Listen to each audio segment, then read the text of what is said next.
আজ আমি বানাবো রাধা বল্লভী।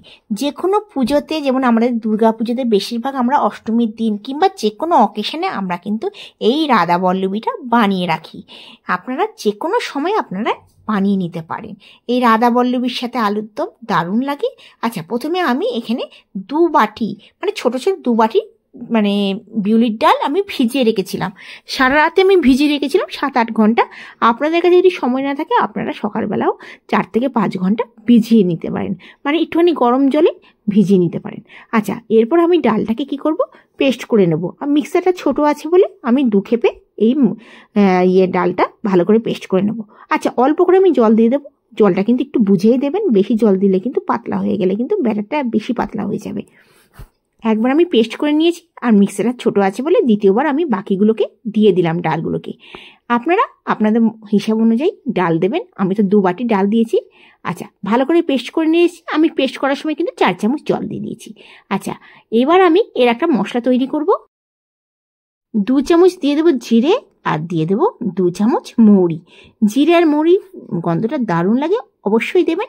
আচ্ছা, গ্যাসের ফ্লেমটা লো করে আমরা 1 থেকে 2 মিনিট ভালো গন্ধ আসা পর্যন্ত একটু ভেজে নেব। বেশি কড়া করে ভাজবেন না, মানে একদম গ্যাসের ফ্লেম হাই করে ভাজবেন না, তাহলে কিন্তু মশলাটা তেতো হয়ে যাবে। একটুখানি হালকা ভাজবেন 1 মিনিটের মতো। আর একটু সুন্দর গন্ধ এলে আপনার গ্যাসের ফ্লেমটা বন্ধ করে দেবেন। আর এরপরে আমি এটাকে ঠান্ডা করে মিক্সারে ভালো করে পাউডার বানিয়ে নেব। মানে পাউডারটা একদম ফাইন পাউডার বানাবো না, একটু আধ ভাঙা থাকবে। ফ্রাই প্যানে 2 চামচ সর্ষের তেল দিয়ে দিয়েছি। তাতে আমি দিয়ে দিলাম 1 চামচ জিরা আর অল্প করে হিং। 8 থেকে 10 সেকেন্ড লো ফ্লেমে আমি জিরাটা আর হিংটা একটু ভেজে নেব। তারপর আমি এখানে দিয়ে দেবো 1/2 চামচ আদা পেস্ট। আচ্ছা, আপনারা কিন্তু আদা ইচ্ছা করলে হামানদিস্তাতে কুটে দিতে পারেন। আমি এটা মিক্সারে ভালো করে আদা আর কাঁচা লঙ্কা পেস্ট করে নিয়েছি। 1/2 চামচ আদা দিলাম।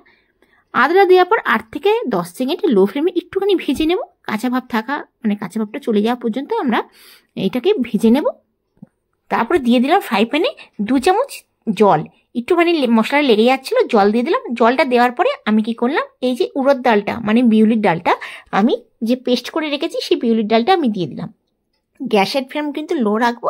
এটা ভীষণ চটচটে, মানে আপনারা কিন্তু অ্যালুমিনিয়ামের কড়াই কিংবা স্টিলের কড়াইতে যদি এটা ভাজেন একটুখানি অসুবিধা হতে পারে, তাই আমি ননস্টিকের তাওয়া নিয়েছি। আপনারা ননস্টিকটাই নেবেন, তাহলে কিন্তু এটা খুব ভালোভাবে উঠে আসবে। আচ্ছা, 6 থেকে 7 মিনিট আমি একদম লো ফ্লেমে ভালো করে আমি এটাকে ভেজে নেব। একটুখানি লেগে যাবে, তাতে কোনো অসুবিধা নেই। যদি মনে হয় বেশি লেগে যাচ্ছে তাহলে একটু সাইড দিয়ে জল দিয়ে দিতে পারে, কিন্তু একদমই অল্প দেবেন, 4 চামচ হিসেবে 2 থেকে 3 চামচ। আচ্ছা, ভালো করে এটাকে নাড়াচাড়া করে নেব। এরপর এর মধ্যে নুন দিয়ে দেব। আর নামানোর আগে যে জিরে আর মৌরিটাকে ভেজে রেখেছিলাম সেটাকে মিক্সারে ফাইন পাউডার বানিয়ে নিয়েছি, সেটাই আমি দিয়ে দেবো। পুরোটাই আমি দিয়ে দেবো। আচ্ছা, আপনারা চাইলে একটুখানি এর মধ্যে একটুখানি চিনিও দিতে পারেন। আমি চিনিটা দিইনি। পুরো মশলাটা আমি দিয়ে দিলাম। 2 চামচ জিরে আছে আর 2 চামচ মৌরি আছে। এটা দেওয়ার পরে এর ভীষণ টেস্ট হয়ে যাবে। আর এই রাধা বল্লভী আমরা যে কোনো সময় বানিয়ে নিতে পারি। দুর্গাপূজার অষ্টমীতে আমরা বেশিরভাগ বানাই নিরামিষ আলুর দম আর রাধা বল্লভী, খেতে কিন্তু অসাধারণ লাগে। আচ্ছা, এবার দেখুন মশলাটা দিয়ে দিয়েছি, আর দিয়ে এবার আমি একটুখানি নাড়াচাড়া করে যখন দেখবো এই ফ্রাই প্যান থেকে উঠে আসছে, তখন আমি গ্যাসের ফ্লেমটাকে বন্ধ করে দেবো। একটু লেগে যায় চ্যাটচ্যাটে ভাব, কোনো অসুবিধা নেই। 7 থেকে 8 মিনিট ঘড়ির টাইম দেখে আমরা এটাকে ভালো করে ভেজে নিলাম। আচ্ছা, এবার আমি একটা থালার মধ্যে ঢেলে নেব আর একটুখানি ঠান্ডা করে নেব। এদিকে আমি ময়দাটা মেখে নেব। আচ্ছা, আমি না কড়াইশুঁটি কচুরিটা আটা আর ময়দা দিয়েই বানাবো। মানে আটা 2 বাটি দিয়ে দেবো আর 2 বাটি ময়দা দেবো। আপনারা কিন্তু এই রাধা বল্লভীটা আপনারা অবশ্যই শুধু ময়দা দিয়েও বানাতে পারেন, আবার আটা ময়দা মিশিয়েও বানাতে পারেন। কিংবা 1 বাটি আটা দিলে তাতে 2 বাটি ময়দা দিলে ময়দা পরিমাণটা একটু বেশি দিতে পারেন। আমি আটা ময়দা মিশিয়েই দেবো।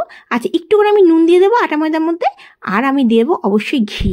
ঘিটা 2 চামচ দিয়ে দেবো। ঘিটা দিলে কিন্তু এই কচুরিগুলো মানে রাধা বল্লভীগুলো ভীষণ মুচমুচে হবে। আর আপনারা ঘিয়ের জায়গায় কিন্তু রিফাইন অয়েলও দিতে পারেন। রিফাইন অয়েলে দিলে 2 থেকে 3 চামচ দিয়ে দেবেন। আচ্ছা, অল্প অল্প করে জল দিয়ে আমি এটা একটা শক্ত ডো বানিয়ে নেব।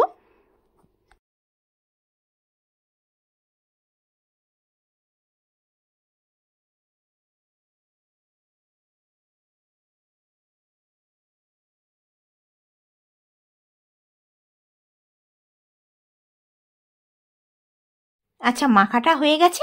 এবার আমি কম করে আধা ঘন্টার জন্য রেখে দেবো। দেখুন মাখাটা কিন্তু একটু শক্তই মাখতে হবে, কিন্তু রাখার পরে একটু নরম হয়ে যাবে।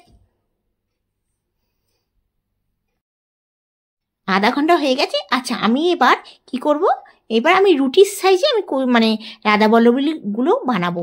অবশ্যই রাধাবল্লভী একটু বড় বড় সাইজের হয়, ছোট কিন্তু একদমই করবেন না, কারণ আমাদের পুরটা দিতে হবে। পুরটা যদি মানে ছোট যদি কচুগুলো করেন, মানে রাধাবল্লভীগুলো করেন, খেতে ভাল লাগবে না। আমাদের ছোটোবেলায় মা মাসিদের দেখতাম অনেক বড় বড় কিন্তু রাধাবল্লভীগুলো বানাতো, কারণ পুরটা দিতে হবে। আর আমি লেচিটা নিয়ে নিয়েছি আটা, যতখানি রুটির লেচি হয় ততখানি আমি নিয়েছি। আচ্ছা এবার কি করব, একটুখানি ময়দা লাগিয়ে একটু বাটির মতন শেপে করে নেব, যেরকম আলুর পরোটা হয়। তারপর যতখানি পুর লাগবে আপনারা বুঝে দিয়ে দেবেন। আমি 1 চামচের মতন পুর দিয়ে দিয়েছি, দিয়ে ভালো করে মুখটাকে বন্ধ করে আর এগুলো লুচির মতন বেলে নেব।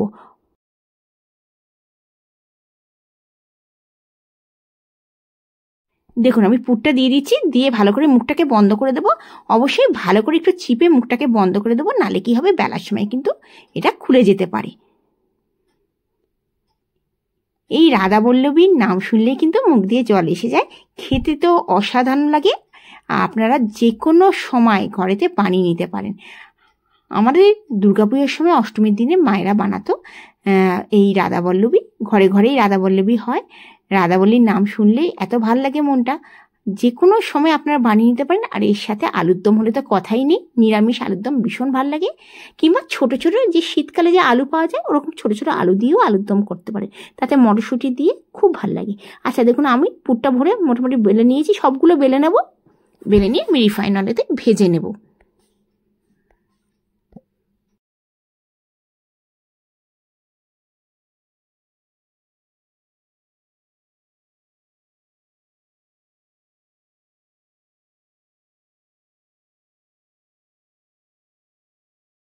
আমি এদিকে কড়াইতে রিফাইন অয়েল দিয়ে দিয়েছি। আচ্ছা এই রাধাবল্লভীগুলো কিন্তু আপনারা ঘিতেও ভাজতে পারেন।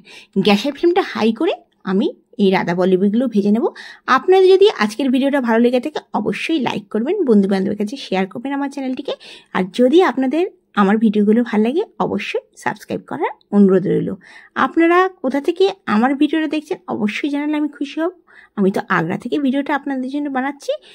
দেখুন এই রাধাবল্লভীগুলো কতখানি ফুলে গেছে, অনেকটা আমি বড় বড় করেছি, একটু বড় বড় যেরকম ভাটুরা হয় সেরকম কিন্তু রাধাবল্লভীগুলো হয়, বেশ রুটির সাইজের, এত সুন্দর লাগে। ছোট ছোট রাধাবল্লভী একদমই ভাল লাগে না, অবশ্যই একটু বড় বড় বানাবেন, তাতে পুরটা অনেকটা চলে আসবে।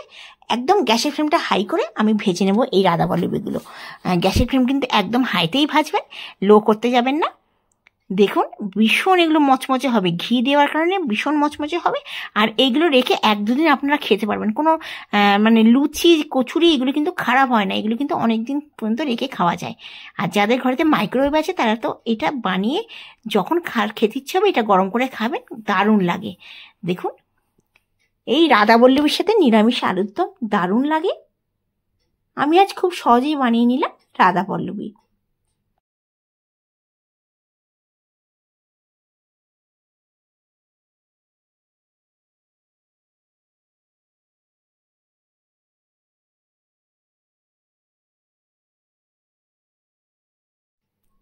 আজ আমি বানিয়ে নিলাম রাধাবল্লভী।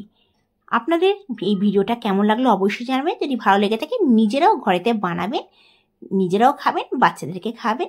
আপনারা ভালো থাকবেন, সুস্থ থাকবেন, এই নিয়ে আজকের ভিডিওটা শেষ করছি। Bye bye.